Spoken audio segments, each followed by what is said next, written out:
All right, Coffee with Gaz here with Malone. Finally. We've been talking about this for a while. We've been talking about it, man. Thanks for appreciate you coming down and making this happen. No, thanks for having me. For those who don't know, you're like my version of Batman for South Florida.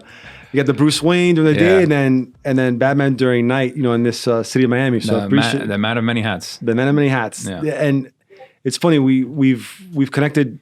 Obviously, previously we have a lot in common through growing up playing baseball. Yeah. And now we actually do some stuff in the business world. But I've always been fascinated, specifically about music. Yeah. Like I'm known for doing a couple little mixtapes. I've heard. You heard back in the day, right? Back in the day. But just watching you while you do it, honestly, being selfish, I kind of sit back and say, damn, I always kind of wonder what that's like. And then us having conversations, I didn't realize how technical it was, what it takes to do it. Dude, music is something everyone's kind of evolved. It's a part of life, right? For sure. Everyday life, like music for... Like every day, unless they're watching this. Yeah, unless you're watching this. Unless they're watching this, then we'll give you a little bit of break of the years. But my first question is, when did you get into music specifically? Like, how did you develop that, and how did you get into the making music, being an artist? Yeah, I mean, I feel like music for me has been, in my family for a very, very long time. Growing up, my parents and even, my mother's brother, my uncle, he was a DJ in the 80s and the 90s in Miami. So music has always been something that for me has always been, has always been there. I've always been interested in it. It's always been something that's, not to say come easy to me, but something that I just always like always been attracted to, all different types of music, concerts, whatever, anything. And I feel, when I started DJing when I was 10 years old with my uncle. He taught me how to DJ when I was 10 years old. So I was like blown away by DJing and like mixing songs together and like the whole technology aspect. He actually was one of the first people ever to build kind of like a DJ booth, but like with a computer. With the connected to the computer with the CD panels and the CD controls connected to the computer, and he had like the first ever DJ software that was called Visual DJ or something like that. So I learned how to DJ when I was 10, and I DJed for like 4 years until I got into high school. So music has always been something that's been, I've always been fascinated by it. And then, once I stopped playing, I told you that I played baseball basically my entire life. Once I gave up baseball when I was 25, coincidentally, that landed at the same time of like with this whole massive like EDM boom movement that was going on when we were younger, and I just we started DJing. I started DJing again with my friends at pool parties at our house. It was like the life of the party. Like you were in the mix, messing around. And we would bring the equipment, we would set it up. It would just make the parties that much better. Do DJs get in free to all the parties? Yeah, for sure. They always get in free for all the parties. And then you have the crew. Who was it? Was John Michael part of your John Michael was part of the crew. Always. He was part of the. We actually we used to do the best parties at his old parents' house there in Hialeah Gardens. Was like this massive house, like a massive backyard. We would set up the stage. We had the whole production going. But yeah, like ever since when I started with the whole EDM boom, really getting into music, and like it was like one of this, like, especially being in Miami, Miami being such a capital of like house music and electronic music, it was just always in our face, and it's something that I was really in love with the whole time, and then I just kind of like got obsessed with it. And then the DJing started turning into like wanting to learn how to make music. Yeah. So I had learned how to play piano when I was really young. My mom kind of forced me to play piano when I was younger, even though I didn't want to. But I'm actually glad that moms are always right. Moms are always right. Moms are always right. And it wasn't something that I did for a very long time. It was like maybe like a year or two, but I just learned like very basic foundation. And then in college, believe it or not, instead of taking some boring elective, I actually took piano and I took music theory. So that kind of helped me, understand it a little bit more as, being older than when I was like, 10 years old. Right. And then when I started getting into the whole making music production, I took some more piano, like classic piano, just to understand, music theory a little bit more in regards to, piano progression, like the scale, keys and all that stuff. It's interesting. So music theory, that's something you just brought up right now, from breaking it down, making it basic, right? That's how to basically develop keys. So music's based on, everything's based on music theory. Yeah, for the most part. I mean, so every single song that you hear, it doesn't matter the genre, whether it's reggaeton, hip hop, house, every single song is in a certain key, and then that key there's an actual key for that song on the keyboard, so understanding just like basic fundamentals of like, that music, music theory, and that each song has its own key and what keys go together in regards to, the progression of keys in regards to just making music or making bass lines or whatever it is that you're making, melodies, understanding that basic foundation, I was able to then just kind of transfer that over to like the software program that I use to make music, to make house music, and just kind of go from there. Because I mean, you only really you don't need to be like a grand pianist or know how to play an instrument, but it's getting in order to make music. It's about the basics. Yeah, because now with technology, we're very fortunate now with technology that we have, that we can do anything from your computer. You can literally, somebody that's super, super talented could just have their laptop, could have the same capability of somebody that's working in a $100,000 studio from their bedroom, literally from their bed. So, and it's changed the game. Yeah. Right? It really has. Now, like, talk about music in general, and like in anything, like you kind of have a professional life, and then you have, well, on both ends, right? What you do as far as your professional career, and then being an artist. How do you, and to me, it's almost like, how do you balance that? Right? How do you balance that, the passion on both ends, and then because you want to, obviously you have a family. Or of course, I just got married. Yeah. So you want to, like, you're building your family, but then you're driving your passion. I think that balance, it's something that most people can't do. Yeah. So I think the biggest thing with that, the reason why I have that balance, and I think more than anything, is just discipline. And discipline I learned throughout my whole life playing baseball, like being on a team. Yeah. Playing high school, playing college baseball. I feel like the fundamentals that you learn playing a team sport, like at a very professional level, it allows you to then, kind of like transform like that discipline into like your everyday life. So like a lot of people don't even know that I have a full ADP sales career. I've been with ADP for like 9 years. Yeah. And I try to keep that separate. So like my social media influence and my social media outlets are just straight music. Nobody knows that I actually have a full corporate sales job for that's like the Batman effect. The biggest payroll company, like the biggest HR payroll company in the world. Yeah. So I mean, ADP I've been super fortunate to work for ADP for such a long time. It's such an amazing company. The culture there, what I've been able to learn and really develop as like what you learn in business, just like develop as a businessman. I've been able to apply that towards my music career. And like thinking about music careers, because I wanted to talk about that too, like those different factors, like those disciplines in the business world. Me looking at music as a hobby. Yeah. Like everybody listens to music. Yeah. Whoever doesn't, we're not going to be friends, right? That's not. Don't even text me. But looking at that, the same disciplines, the same aspects come into about creating your music, the discipline, the politics. Like, how do you? Well, just music in general. You as an artist, how do you? With so much competition now with technology, how do you kind of differentiate yourself? That's a hard word for me. Yeah, that's a tough one. That's a tough one. Spell differentiate. Spell check. Thank God for spell check. So I think one of the biggest things is that you want to just make sure to be yourself. I think you want to be able to develop, as you're developing your brand and trying to grow your brand. I think authenticity is something that speaks out and stands out very, very clearly. 100%. Especially through social media, you always see, you can always tell who not to say the posers, but like people that are maybe just trying too hard and it doesn't come off naturally. So I think one of the most important things is just finding out who you are first as an artist, understanding what's passionate to you, what works for you, because you might like one thing, but if that's not, like let's say I'm obsessed with, for example, like I was telling you earlier, that all I listen to now is Bad Bunny and reggaeton. I'm obsessed with it. I love the music. I feel like it's developed and it's gone into a level that it's really, really pushing the music industry now. And you're talking about that's both technically and then artistically everything. As well. Yeah, because the creativity, like Bad Bunny, like people look at him and he's out of his mind, but it works for him. Right. So like I couldn't be that guy. You know what I mean? Let me ask you, how long did it take you to be comfortable in your own skin? Yeah. Right? There's always this question about, does the confidence come first or success? Yeah. Like how finding your own way as an artist. It takes a while. So like in the beginning, like when you first start, like all you're worried about is, kind of growing your brand and trying to get out there and letting people know who you are and establishing yourself within, your specific industry.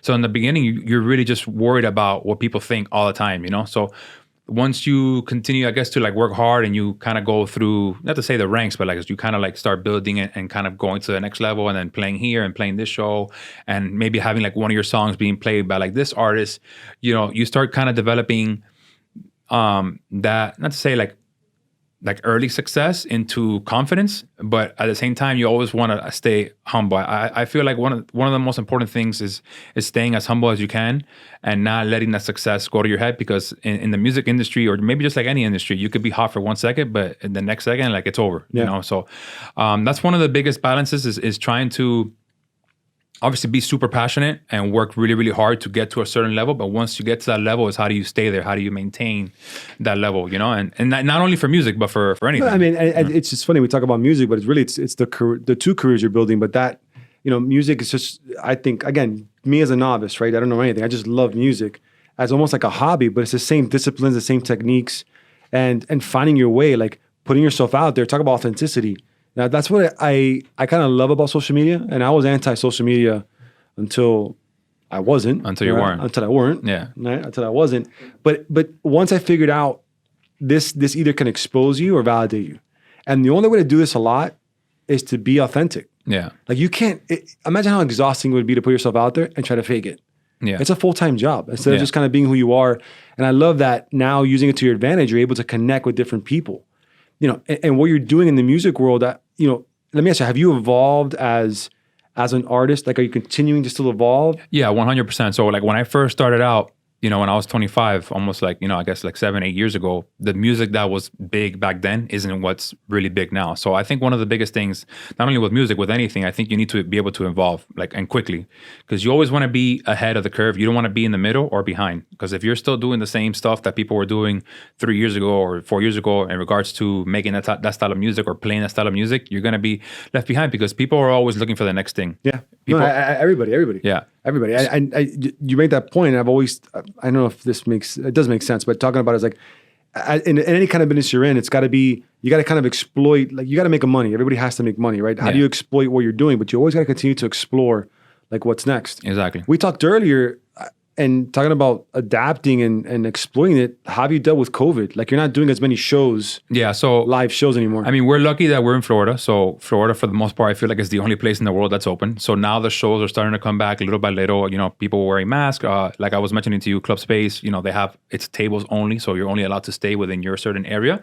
And believe it or not, like we actually went for Halloween, you know, maybe 3 or 4 months ago when things were still, COVID was not to say it's still very serious, you know, but back then I feel like things are a little bit less now than they were in October. Yeah. And we went for Halloween, and not that you felt safe, but you really didn't feel overwhelmed, because you literally you were in your own section within your own people. So like people that you were hanging out with, and everyone had a mask on outside of that section. So from that point, I think they're doing an amazing job. I feel like they're adapting. I feel like now one of my really good friends, Javi Zayas, and his company Swarm, they're going to be doing these massive outdoor events in Miami Airport. Is it for the Super Bowl?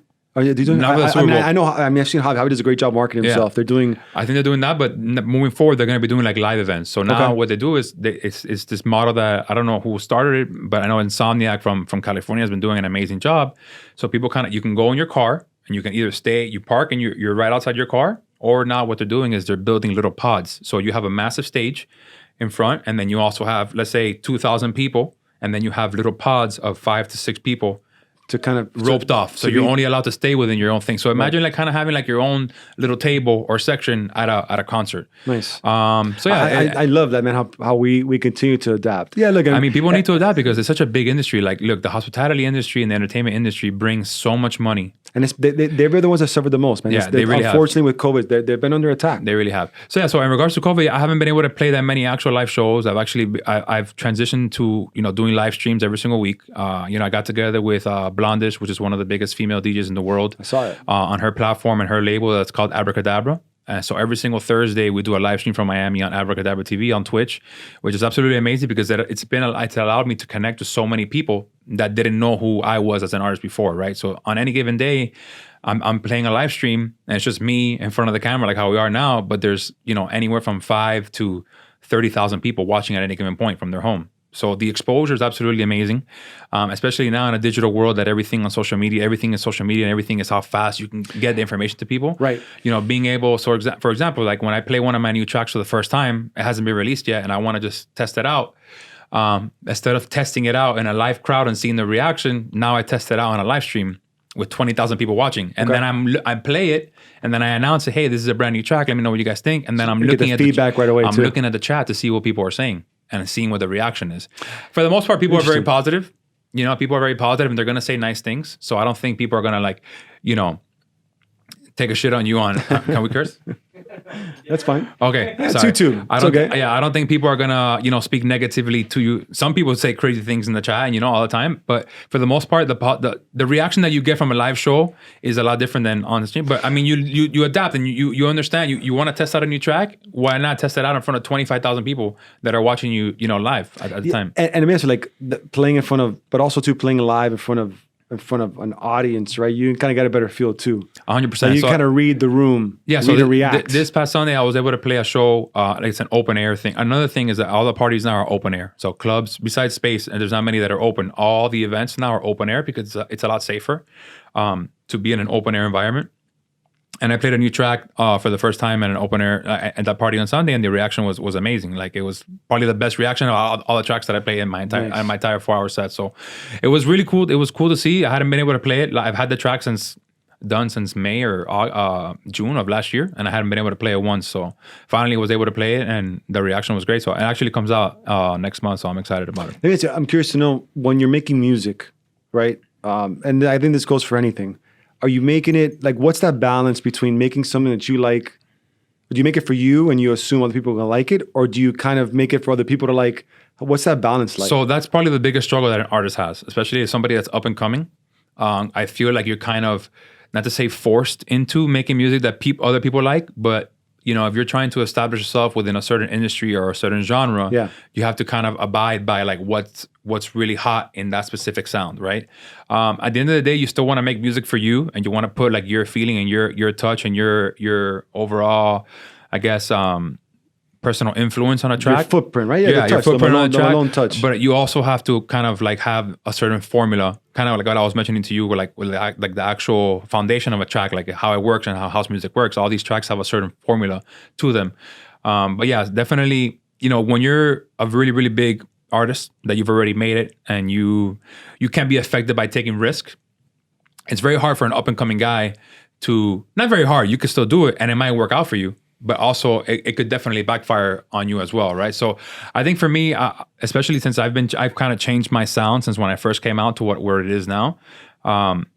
It's kind of like a risk in itself in a way, but it's like a strategic risk, because as you get older, like the music that I was playing and that I was doing when I was 27, 28 is not the same that I'm doing now, because my crowd has also changed because I'm older now. Well, you said something, you used the word Twitch, which is something I've heard of. Yeah. I've heard from some, like, basically around. And again, I'm like, I had to ask you, dude, how do I get to it? Because I've seen you and the stuff you put out there, but it's just something like, you've kind of evolved, right? That generation's a little bit younger, and how do you continue to pivot and figure out like what's evolving? It's not just not staying in your own lane, but the other, like, I gotta get on Twitch. Yeah. Get my own Twitch channel. No, Twitch is awesome. Twitch is amazing because it's so fast, and it really is the demographic that is watching you on Twitch is typically, I would say 70 to 80% of the people that are watching you on Twitch are people that you want to be watching you, people that are into what it is that you're doing on Twitch, because they're on your channel because they want to either listen to house music or whatever the case may be.